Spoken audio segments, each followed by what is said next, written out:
So, welcome to Beauty of Colors podcast, Kimberly. It's great to have you on the show. Thank you so much for having me, Cleanne. I'm happy to be here. You're very welcome. So, Kimberly, tell the listeners about you and how did you found your way? So, for myself, I struggled with an eating disorder for a long time, actually over 20 years. And that kind of sent me on my path to healing and finding myself I mean, it was kind of out of necessity.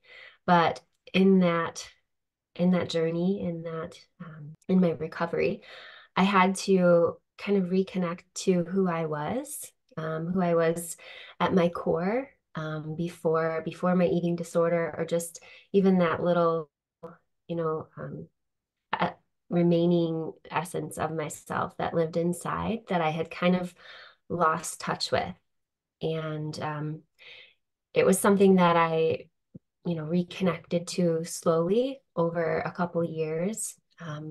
But it was in learning to come back to that knowing, that wisdom that's inside of me, that's inside of each of us, and learning to trust that again, and to trust myself, that I was able to heal and recover, and to go on to really bring some big changes in my life. And I mean, I feel like so many of us, in this world and culture, women especially, we're kind of taught this standard of beauty, and just even these guidelines for life as to, what we should be striving for, what our life should look like. It should, fit in this certain timeline.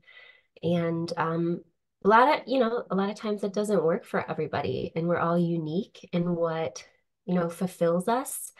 And it really does us a disservice when we look outside of ourselves for, for the how we should be living our lives. But I mean, that's what we're taught. So it's almost like, until we get to that point where, we maybe something's really not going well in our life, or just we're really unhappy, or sometimes it's, for me, it was an eating disorder.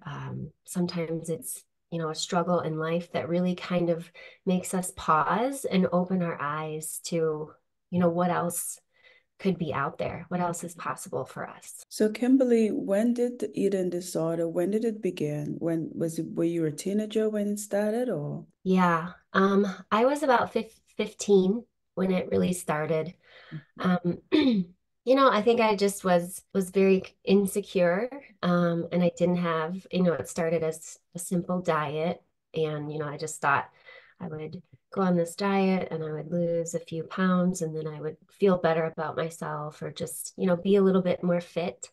And then it kind of turned into this big, um, almost like a compulsion, with food and exercise. And So, what triggered the change? What was the main thing that triggered the transformation? You said, that's enough.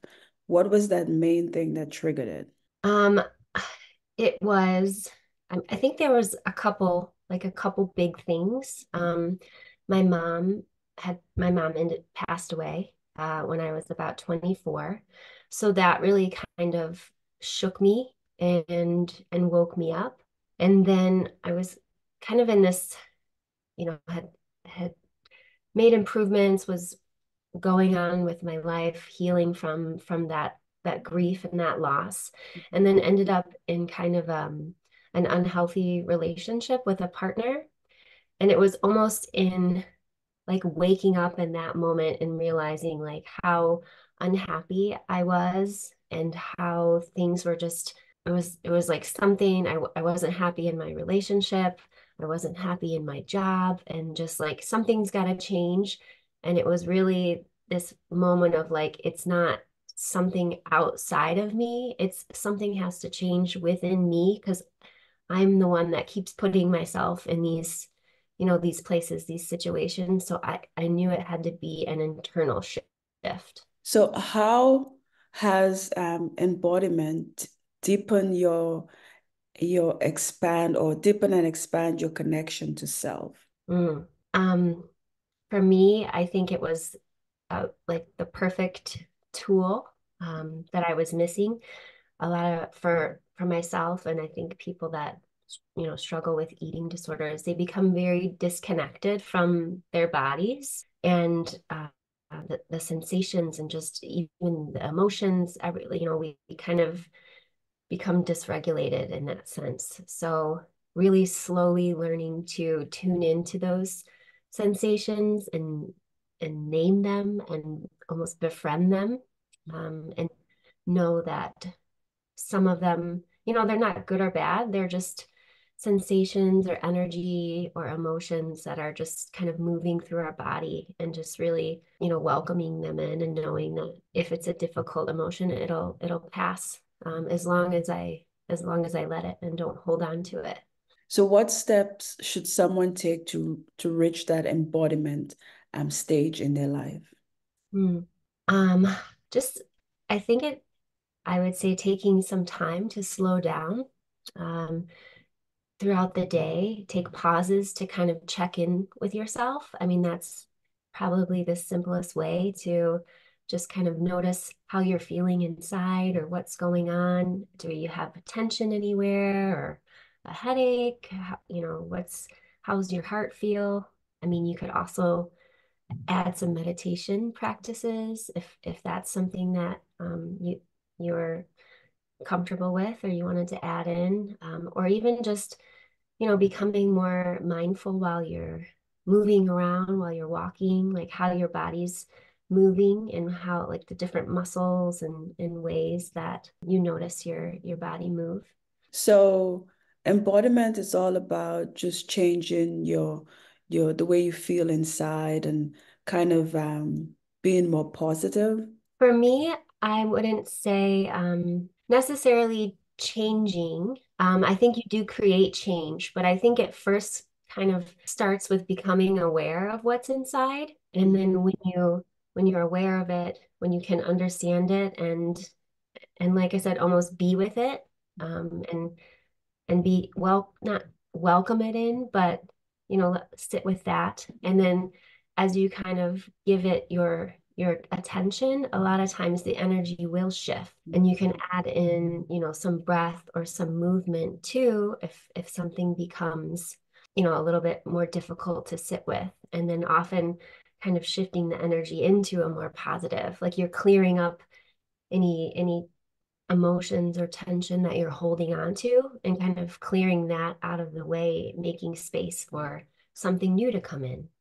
So do you do one-on-one coaching? Is it confidential? And how long does someone have to wait to see results? Because you said you waited almost 22 years. So how long does someone have to wait to see results? So I meet with clients one-on-one, usually via Zoom, and Mhm. it is confidential.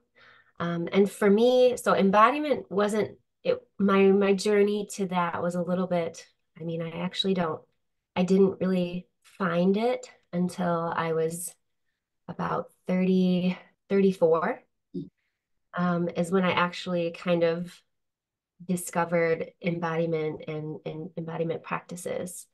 Um, I think it was something that would have been immensely helpful to me much earlier in my journey. But I mean, results can be, it's like once you kind of build that muscle to to connect to yourself and move into the internal spaces and like to your inner world. I mean, shifts can happen almost immediately. And then usually we end the session with some conversations on some actual practical steps that you can take because it's more of a feeling like internal practice during the coaching sessions, but then we end with some practical steps that you can take throughout your day to actually implement change. So where can the listeners get in touch with you and what programs and services do you offer? I have a website with my name, kimberlygiesin.com. They can go on there, and I have a bunch of information and services they can look into. I'm also on Instagram at Kimberly.Giesin. If they wanted to, they can find me there as well. And I have a Facebook page as well, Kimberly Giesin, Feminine Embodiment Coaching. But so the services that I offer are you can do one-on-one coaching services. I offer embodied cooking sessions because I actually am trained as that's what my former career was as a chef. So I have culinary background, and I do have a longer program that people can sign up for if it's something that they wanted to commit to over the course of an 8-week period, where we kind of dive into building that muscle of first awareness, connecting to awareness, and then trust, and then slowly moving through the steps that I essentially took in my recovery. Nice, Kimberly. So, do you have any last words for the listeners about finding their way back home? Just want people to trust that they know the way for themselves, and all it takes sometimes is just for them to kind of slow down and get to know themselves a little bit more, connect to themselves, and slowly tune into that little voice, that little whisper that's inside, and that'll guide you. That'll let you know what your steps are. Okay, well, thank you, Kimberly, for being on Beauty of Colors podcast. Thank you so much for having me.